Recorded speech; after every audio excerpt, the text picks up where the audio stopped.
Hello and welcome to Center for Victory's podcast of your best day yet. At Center for Victory, we're here to help unlock, reinforce, and enrich relationships through personal and professional development. I'm Eric Guy, Chief Victory Officer here at the Center for Victory.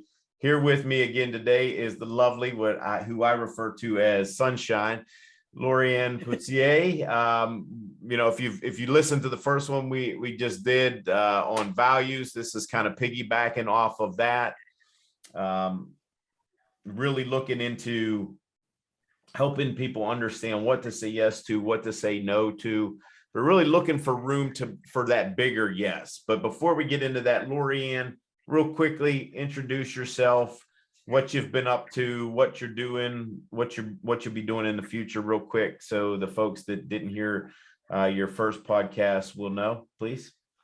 Sure. I'm glad to be back. Hello, everyone. I'm Lorianne Poutier, and I'm the former co-founder of IntegraCare Corporation based in Wexford, PA, which is a senior living owner-operator of senior living facilities in Pennsylvania, Maryland, and Virginia. The company, we sold the company last year, and I am in a place of transition right now.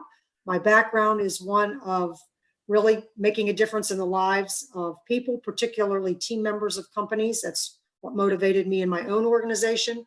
So right now I'm very focused on coaching and mentoring, specifically our younger population, starting with, middle school, high school aged students, specifically girls, because I have had such an intersection with that population during my career, and see a great opportunity to make a difference in their lives and help them be the best they can be. So I'm really happy to be here, Eric. Okay, and happy to have you back. And you're going to be, if you guys are staying tuned to this, Lorianne's going to be with us quite a while here on doing some other podcasts. She has a lot of great information. So please tune in to further podcasts in the future. But this one, as I said, just making room for a bigger yes, Lorianne. And one of the first questions I have for you really is the pretense of many of us struggle with, knowing what to say yes to, what to say no to. In general, what would your advice be? Like if you looked at somebody, especially somebody younger that's maybe just entering the workforce or something like that, somebody that's in high school, in college, what would you say to them? First of all, I would say you have to be true to yourself. In terms of saying yes and no, we all have had jobs. In high school, you have lots of jobs. Sometimes they're just to make a few bucks, and that's fine. But I think the more important thing in saying yes or no is knowing who you are. So that's about, what are you passionate about? What really gets you excited? If you had a choice of anything you wanted to do with your time, your spare time, how would you spend it? And conversely, what really is not you? Let's say, you're going to work at, a bakery in customer service, but you hate that pressure to interact with the public. Well, that's probably not going to be a job that's going to serve you well. It might teach us a few things, but maybe it's not going to serve your greater purpose. But I think as you move through high school and you get closer to college and out of college, it's about assessing, having assessment. What are the natural things that you would be good at? And then marrying those to what are you happy with? What gets you up in the morning? What are you passionate about? And looking for things to say yes to that kind of meet those objectives. It doesn't mean you don't do things along the way that maybe don't meet those objectives. But what you don't want to do is go to college because somebody told you wanted to be a doctor, for instance. Maybe your family has 2 doctors in it and you're going to be number 3. When you know in your heart of hearts, you don't want to do that. Be true to yourself, because at the end of the day, sometimes parents don't want to hear these things, but most parents, the vast majority, do want their children to feel successful, to feel happy in life, to feel fulfilled. And the key factor in that is being true to yourself. So in saying yes or no, you don't want to just please people. It's not about pleasing. It's about gratification for yourself and what's going to be something that serves your life better.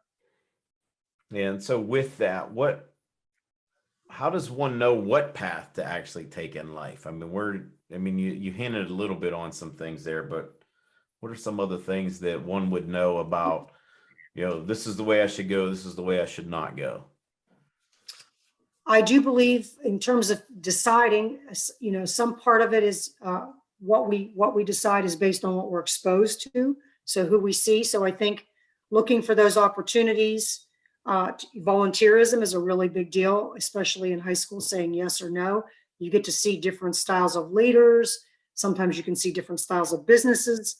Other times it might be charities that have a purpose, but it helps am I in accounting? Am I have a love of accounting? Or, boy, I love that charity. It really felt good to make people feel better about their situation. It's at least helping you kind of go, I know what makes me feel good, so that you can pursue that. What you don't want to do, let's say, take a bunch of little part-time jobs. Okay, maybe you need to supplement your income or help your family in some way. That's okay. But when you take those little jobs, try to find jobs that somehow still are going to serve that purpose of helping you discover who you are, so that when you say yes, it's actually going to help you with something other than maybe a work ethic. Okay, so how do I know what to say no to? I think sometimes saying, I can use someone in my family as an example. Saying no to something that is incongruent right from the onset. Thinking, I'll take this or I'll do this till something better, till I get what I want. Even when you're in high school and you take a job for the summer or whatever, the reality is once you're working, it is very difficult to look for job number two or the job that you want. Because if you're working and giving that job you have your all, then you really don't have the time to give that search your all. So if you're saying yes, you really need to know in your heart that even if it's not perfect, it's helping advance what you're good at, the lane you want to be in, how you'd like to develop yourself as a human being. And again, I go back to something I always say, have mentors in your life. Yeah. Have people that you can bounce these ideas off of. I have a nephew who interacts with my husband and I on a regular basis. So when he's thinking about his career or is his job a fit, or even when he was in college, what he was pursuing, he would bounce it off of us and say, here's what I'm thinking, but based on what you know of me, is my thinking correct, or should I kind of ponder this further? I do believe no matter what age you are, you have to have somebody that's a sounding board for you, because we're all a victim to ourselves in terms of our preconceived notions about ourselves. Mm-hmm. Yeah. And our last podcast, the one previous to this, Lorianne, was on values and ethics. And, you kind of summed that up nice. You talked about mentors there. You talked a little bit about accountability. And I think it really helps. And maybe you could speak to this about, when you have those down, when you have, what your values are and things like that, it's easier to say yes and no to things. What would be your thoughts on that? I would say yes, because you know yourself well enough to know that something that is a thumbs down for you, if you go into it, they're not going to get your best work either, whatever it is, because you're not comfortable. It's not your natural tendency. I would use sales as a very obvious example that happens all the time. People think, oh, I'm great with people, so I want to go into sales. Well, that is not sales. Sales is like, you got to have a little larceny in your heart. You have to be willing to push people beyond their comfort zone. So when somebody who I know is not really a salesperson says they want to go into sales, I kind of challenge, okay, this is what I think sales is. Is this what you're thinking it is? And most often, the answer would be no. So the better you know yourself, you're naturally going to say no, because who wants to go to something that you're going to feel uncomfortable with every single minute? Yeah. And actually, I am a relational person, but I am not a salesperson. And my first job out of college was sales, and it was telemarketing, which was worse than all sales. And I hated it. I had a stomach ache every night when I would go to work, and people would tell me no all the time, because that's what happens. But secondly, because I was not really willing to push beyond the limit. Yeah. And one night in exasperation, this customer was being very nasty to me on the phone. And I just said, go to hell. And I hung up on him. And the next thing I knew over the loudspeaker, it was, Lori Ann Henry to the manager's office. So when I got in there, he said, do you know why I've called you in here? And I said, yes. He goes, why? And I said, because you were listening on my call and you heard me tell the person to go to hell. He said, exactly.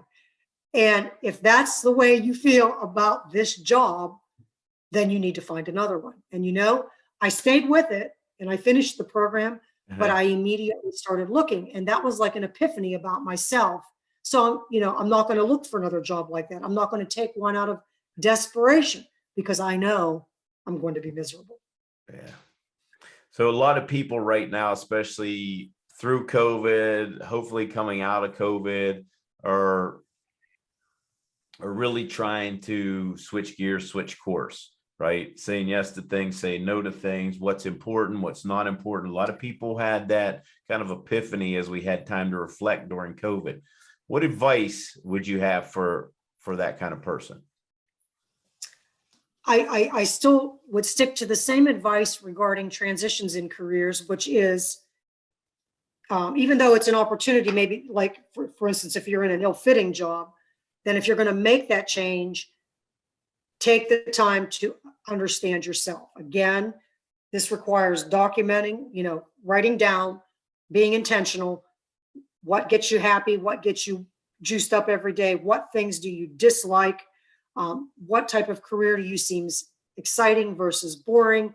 And even today, you have to then layer in the need for personal connection versus I want to be a virtual employee somewhere, because those options make the playing field pretty endless for a number of people. But going to the wrong path is just going to have more of what you're trying to get away from right now.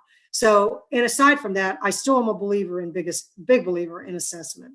Knowing who your true person is. You think you know who your true person is, but you're constantly adapting. Knowing at your core, this is who I am. This is what makes me tick. This is when I'm most content. This is when I'm most, anxious or frustrated. Knowing that about yourself will help you find focus in finding the right career. And if you're making the change, especially midlife, you don't want to be making that change multiple times. So the research, the discovery period is well worth the time. Yeah, good point. Well, we'll end there. Lori Ann, if you could just tell people if they're curious how to find you or get in contact with you, could you just let them know? Yes, I'd love to be in touch with you.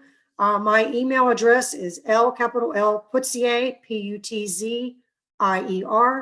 007 @outlook.com. And you can also find me on LinkedIn, Lori Ann Putzier. Thanks, All right. Eric. Very good. And, if you can't find her, just contact us, gang, and we'll put you in touch with her. But you're going to be back, several more of these that we have planned out. But really, gang, thanks for watching, listening. Make sure you give the video a like down in the comments, subscribe. If you want more information, you can hit our website at centerforvictory.com. And just remember, wherever you're at, whatever you're doing, make sure you make this day your best day yet. Take care.